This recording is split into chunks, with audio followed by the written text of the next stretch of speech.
What's going on, everyone? It's Dungeon here, and I'm coming back with another Elden Ring Beast Mode video. And today, we're going to be going into the Deathtouched Catacombs for episode 7.07 as part of my full walkthrough. Now, I've got to mention that the Deathtouched Catacombs is loaded with loot. In this dungeon, you'll find the Uchigatana, 5 Grave Glovewort, rank 1, and after defeating the Black Knight Assassin boss, you'll be rewarded with a deathroot and the Assassin Crimson Dagger talisman. So, let me go ahead and show you how to get there on the map, and as always, if you already know, you can use the chapters below to skip ahead. So from the first step, you take the road all the way to the Gatefront Ruins north, to the Stormhill Shack and east-northeast, to the Warmaster Shack, and that's where I'm at right now, and I'll show you from here. So, be careful if you come to this location at night. At night there is a bell-bearing hunter that will probably wreck you if you're low level. So, make your way to the east. There's technically a little path, a road or something like that right here. My advice to you, if you're gonna try to go straight away, go there. Just go around the side on the left right here. There is a decent, nice shield in that chest on the other side of that bush right there. I already picked it up in episode 1, I think it was. If you want to check that out, you can go ahead and go back and see that.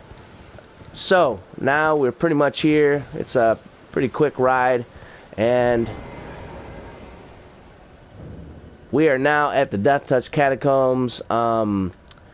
One thing that I always try to tell you guys is to light up a lantern if you have it. Otherwise, you have to use a torch to kind of see everything. It's not super dark in here, but every little bit helps. If you're wondering where the torch, wondering where you can find the torch, get it from the Isolated Merchant right over here, Weeping Peninsula, or you can get it from the Nomadic Merchant north of Stormvale Castle, in one of the first sites of grace in Leonia of the Lakes. So, that being said, let's get on to this. Alright, I always check the corners. Alright. Root resin. There's some things you can craft with the root resin. So, always good to pick up materials. And, let me show you something. Okay. These enemies will revive themselves. So, what I advise you all to do, which is what I'm going to do, this is something that as long as you have the first knife that you get from the Gatefront Ruins, you can actually go to a bonfire, use Ashes of War, and you can change up your Ash of War. So hopefully you saw my first video where I grabbed the Sacred Blade, and I'll show you on the map where it is. If you haven't done that, what you do, come over here, and you'll find it right next to the Third Church of America, right around the side there, okay? Alright, so now that I have my Sacred Blade attached, you saw what I did on one attack from these guys. Watch this. Look at that. Look how much damage that is. And the cool thing is that this Sacred Blade will actually buff the blade for, I think, 60 seconds. It used to be 45 seconds, but then it got upgraded with patch, I believe it's 1.06. So this guy will...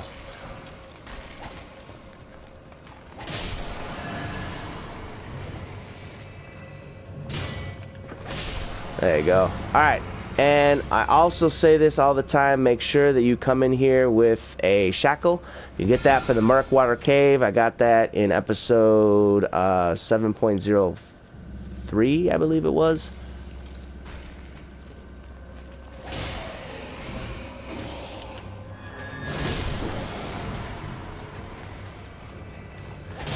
And like I said, with the Sacred Blade, it'll allow you to kill them permanently. So very, very, very good to have. Now, you could go down the stairs, but this is actually the better way, especially for those of you who want the Uchigatana. There should be about 3 of these guys.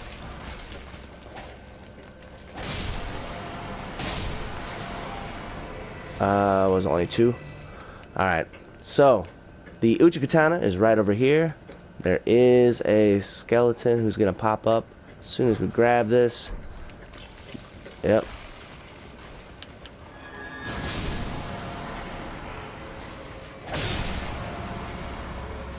Alright, and I believe there's one right here too, actually.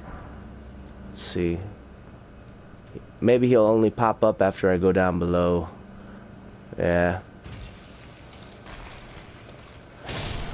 Kind of unfortunate how that works. I'll run around though. Because those things are super annoying. Let me go ahead and do this. Alright.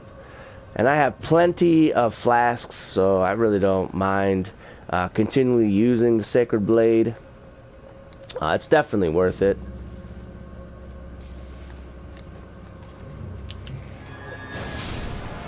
I tell you, it used to be okay. Like, I used to like Sacred Blade, but now it's like just so much better.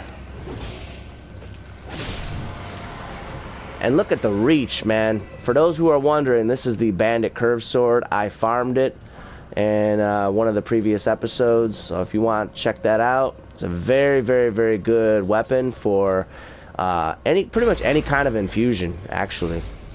Right now I've got obviously the Sacred Infusion, but normally I'll put on the Blood Infusion.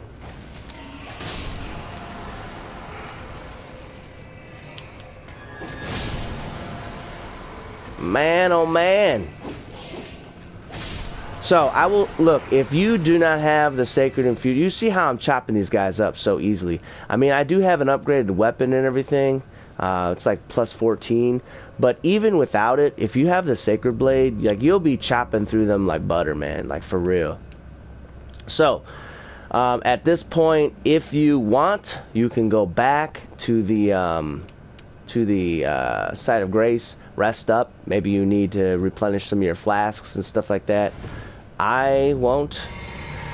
I'm just going to continue on. Honestly, I don't think I'm going to use any of my spells this time, because the Assassin, I don't know, we'll see. Maybe I will. Let's see how it goes. Oh yeah, I definitely will.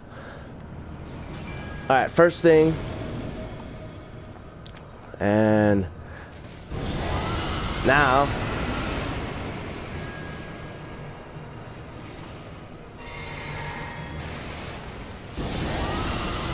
this thing is such a big cloud.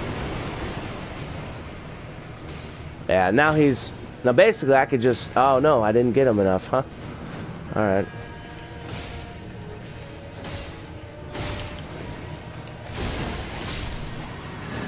Well, that's all she wrote. Black Knight Assassin. I was gonna say that if I were to get the Scarlet Rod on him, that he would just start taking damage and I could just be passive. But if you've got 2 or 3 summons together, the Lone Wolf Assassin or Lone Wolf summons, ashes I should say, then you could take care of him real easy because he'll stun lock him. Now we got the talisman from him. It's a very, very good talisman. It'll basically heal you every single time when you get a critical attack on someone or a backstab. The deathroot, I'll show you guys in a second. In my playthrough I already got 1 deathroot, and I'll be right back. I'll show you what you can do with this now that we have 2. We're at the Beast Sanctum Site of Grace, and I'll show you where that is. It's all the way over here at Caelid, and basically all the way in the northern part of Caelid. Most of you, if you go through the map and storyline and everything without anything extra, then you probably won't get here till probably really late in the game. I got here in the first episode, probably the first, I don't know, 3 or 4 or 5 minutes after leaving off of the first step, and you can check that episode to see how I did it. So what you do, even if you have 1 deathroot, you can come over here, and this is what you'll get. You'll come over here, hand him over the deathroot. This is one of the NPCs, Gurranq, something like that. Gurranq. Let me see what his name.